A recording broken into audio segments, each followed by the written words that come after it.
Hi, welcome to BS Garage. On this one, we fully assembled the 6-liter Stage 2 Brian Tooley cam kit. Everything is good to go, but we changed our plan on what it's going to go in. Let's go.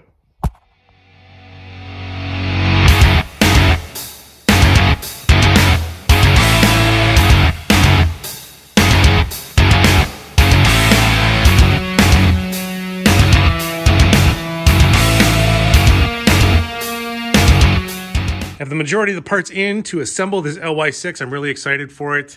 Got a bunch of goodies over there from Brian Tooley Racing. They didn't sponsor me in any way, shape, or form. It's just what I bought. It's what I had. So got a cam kit. I have a trunnion upgrade for the rockers, springs, seals, everything in order to get this thing up to like the 490 horsepower range according to Retro Holder. So that's awesome. First step I'm going to do is the heads. I'm going to go ahead, I'm going to relap the valves. They honestly don't look that bad, and I labeled every single one on which hole it came out of from which cylinder head. But I am going to take a little bit of grinding compound here, lapping compound. I'm taking the fine grit. I'm going to mix it up with a little WD-40 to help lubricate it a little bit better. You can also do engine oil, some kind of lubricant, and just lightly go over it. Make sure that they seat well and proper. Not a hard thing to do. I do have these little suction cup things. You can do it that way, or you can stick it through, and then you can put a piece of hose on the end of the valve stem, and then like twist it with your hands, and that works as well too. So I'm gonna get to it, get all these things knocked out, and then I'll get the valve springs and seats and seals on. All the valves are lapped in as good as I'm gonna get them, and everything's prepared to like get put back together. Make sure you clean it up really well. Obviously, grit inside your engine, that's a bad thing. So just make sure it's clean and clear and under control. I think that's it. Valve springs are in, seated. Little love tap with the dead blow in order to make sure they're seated properly. Gonna continue working on top end stuff. I want to get my trunnion upgrade kit in the rocker, so these are good to go when final assembly is, you know, underway. Brian Tooley Racing, trunnion upgrade kit. Where's the label? Nope, that's not a label. That's it, upside down. There you go. Comes with pretty good instructions, shows you how to do it with sockets, but I have the actual tool in order to get it done. I think I got this quite a few years ago on eBay, maybe Summit Racing. I don't recall. Anyway, I have it, so I'm gonna use it. What this does is it basically eliminates the needle bearings inside of the rockers themselves, because if one of these suckers fails, you get needle bearings that go all inside your engine. Plays ping pong. Or what's that one called? The Japanese one. Pachinko. It plays pachinko inside of your engine, and your engine goes boom. So that's bad. We're going to get rid of that because it comes with the sealed bearings themselves, and then also makes it so that it doesn't have limited travel. It has unlimited travel after that, because you can see you can only go that far, you can only go that far. And depending on your camshaft, this may be a requirement in order to accommodate for the extra lift. So I'm just gonna sit here, I'm gonna knock all these out. That's gonna make it a lot easier. So I'll show you when it's all done. Here is the carnage all said and done. See all those little needle bearings everywhere. Here is the end product. Take your time. And honestly, it took me about 2 hours just sitting here watching some old Roadkill episodes. But the biggest thing is to make sure, see, there's a little bit of lettering. You can see that on there. Make sure that that's on the outside of each side, and that your snap ring is fully seated. Fairly simple process, just takes a long time, and just to make sure that you get it right. I also use a little bit of assembly lube on the new needle bearings themselves, and just make sure you don't press any out when you press it in. Fairly easy, fairly fun little project. Just sit there and do. Now we're gonna move on to the actual engine. In order to prep this block for assembly, I'm going through and I'm just chasing out every single thread on it. And you can see how much garbage is coming out of it. I mean, I'm sure that's like rust left over from me washing it and then the water sitting in the threads. Just squirt a little bit of WD-40 down there. Find either a leftover bolt or the correct clean out. I'm using an ARP bolt on the smaller ones because I know this is like a hardened steel one. Works really great for it. Just kind of run it in and out a couple times, wipe it down, spray it out with air. You should be good to go. For the head studs, or the head where the head bolts go, this is an LS specific one. I don't remember where I got this from. It might be a Comp Cams something. I think I got it on Summit, actually. But it's specific for LS thread pitch, has the right length in order to get down everywhere that it needs to. Works really well for cleaning the mel out. I have a few more to go, so I'm going to get that wrapped up, and then we're going to move on to cam bearings. For the cam bearings, I'm running Cleveite, that part number right there. That has a specific part number for each bearing to go in each hole. And it just lists it right there for you, so don't screw that up. And then the little oil holes, you got to make sure you obviously line it up with the oil hole there. I'm using an LS specific cam bearing installation tool. I think I got this sucker on Summit Racing. They're rather expensive, but I've done a handful of these now, and it's definitely paid for itself already. So if you plan on doing a bunch of LSs, definitely pick one of these up. Otherwise, I also have one of those ones that like kind of wraps around. They don't work nearly as good as the solid end style like this one is, but they can still get the job done. Have the cam bearings all installed, no issues. The reason why I have it up on here is because I needed access to the backside in order to properly use that tool, because it has that cone shape there. In order to square it up, you need access to the backside, and you have to pound in both 1 and 2 from this side in, if that makes sense. So the way I do it is I do 4, and then I do 3 from the front, and then I do 2 from the back, and then I did 5 from the front, and then I did 1 from the back, if that makes sense. I mean, either way, you just don't want to install like one of these and then the cone is bashing on the bearing itself. You're gonna bash on it a little bit because of doing the front one, but the least amount that you can do, the better. But as you can see, I got the cam actually in there right now because I'm test fitting it, and she rotates and spins like butter, so that's awesome. Now I can just pull it back out. I know that everything's all set and good to go there, and I can start with the actual rotating assembly, the bottom end of things. I'm gonna have to go ahead and go through all of my ring gap and see what that's like. I might open it up just a tiny bit more than stock, just in case I do want to run some kind of boost down the line. I don't want to have to tear this thing all back apart, so it's better to do, just shave off a little bit if needed now than it is to later, because you never know what your plans are gonna be later on down the road. I'm not saying I'm gonna, but I might. First, I'm going to install the water and oil plugs that go in the block. Picked up a new set from Amazon, Mr. Gasket, that part number right there. It comes with the plastic dumbbell style here, but I'm going to go ahead and use this billet one. It says it's supposed to improve flow. Who knows if that's true or not, but I have it, so I'm going to use it. All right, so I went through all my rings and I tested them out to see like where the gap was at. And good news is that only with slight modification to a few of them to make them all equal, there's enough ring gap in there to run boost, and plenty of it. So I'm guessing because of mileage and whatnot, but they still all have spring back. They still all have, they look good is what I'm trying to say. So I'm just going to run them and hope for the best. It should be fine. But now that I know that all my rings and stuff are set up in each hole of which, you know, one goes in what cylinder, I'm going to go ahead, I'm going to throw the crank in, and then I'm going to assemble the pistons, and then next comes the rings and the pistons, and then the pistons could go in the block. Crank is in. I honestly didn't do any measuring for the bearing clearance or anything like that, because I took everything that came out of the spot that it came out of and put it exactly back where it was. It spun over just fine before, and it's spinning over awesome now. I'm reusing the main cap bolts, so these guys get torqued to 15 foot-pounds, and then the inner ones get 80 degrees past that, and then the outer ones get 51 degrees past that. The way you do that is one of these guys. You can basically pick these up anywhere, eBay, Amazon, Summit, whatever you want. These are reusable, so I've read. I never have actually reused these in an LS build, but I don't see any reason why not to. Same thing with these side caps. Make sure that the bolts that go on the sides, you put a little bit of RTV silicone, high temp on the back of it. That's what I use in order to make sure that you don't get any oil leakage out of there, because that would be bad. Also, Pistons and Rods all assembled. Gen 4 stuff is super easy because it's got those little retainers inside there. I put it back together the same way it came out. So dot on the rod goes towards the back, dot on the piston goes towards the front when you put it in. But like, just make sure your dots are opposite. I don't know why that is. There's no like chamfer that I've noticed that would suggest that it goes on one side or the other for clearance on the crank. So I don't know how critical that is. Correct me if I'm wrong, but I just put it back together the same way it came out. That's all I'm doing.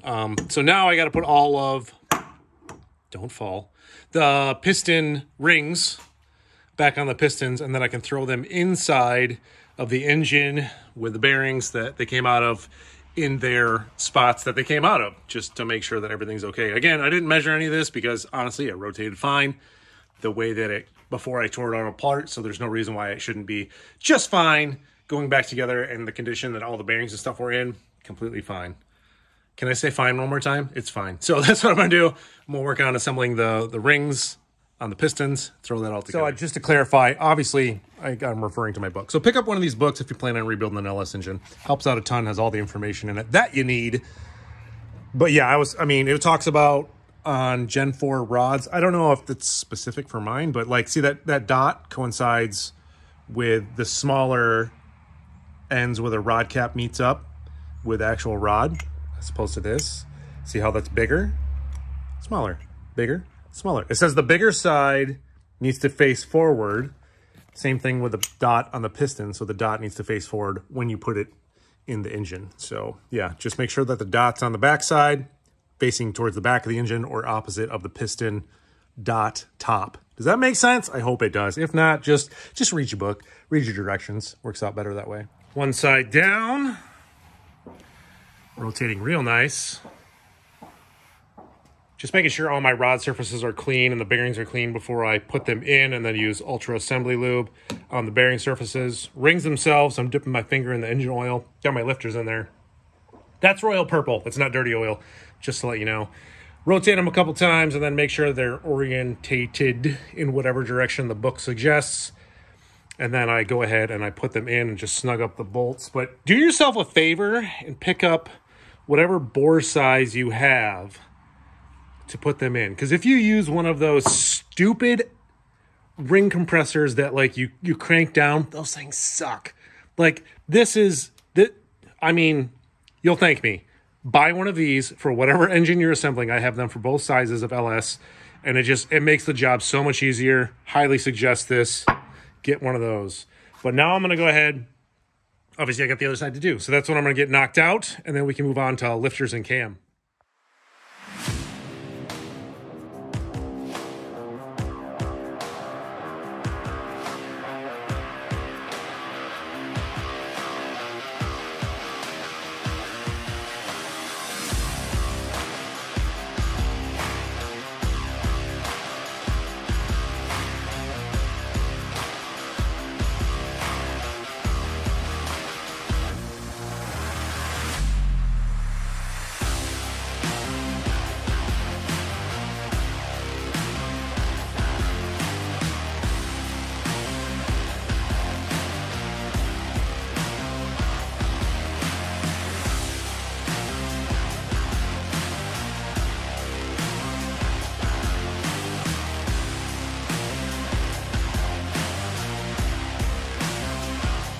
Shore block is pretty much all assembled, looking real good.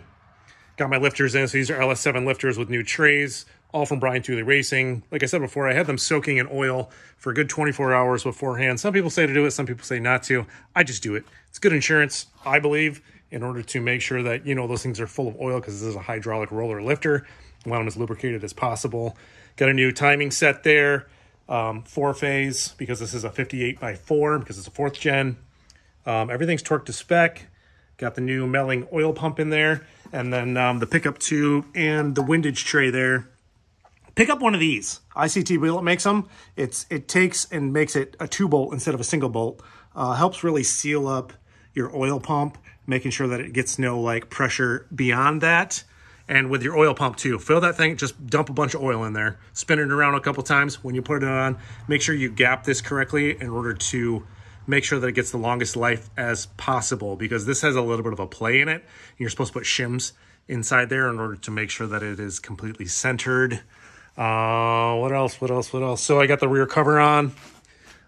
So that is the original rear cover with a new seal. I just painted it cast coat aluminum in order to make it look factory fresh.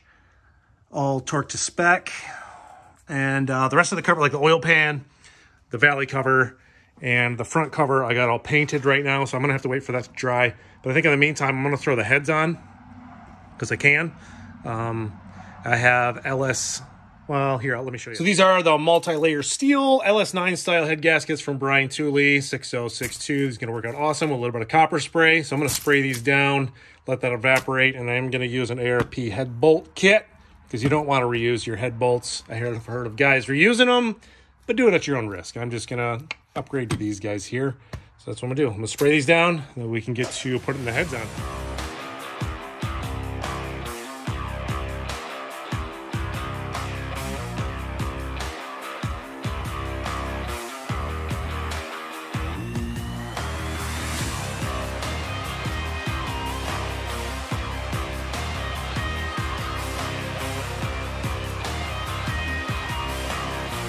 Heads are on, torque to spec. I also put the flex plate on back here.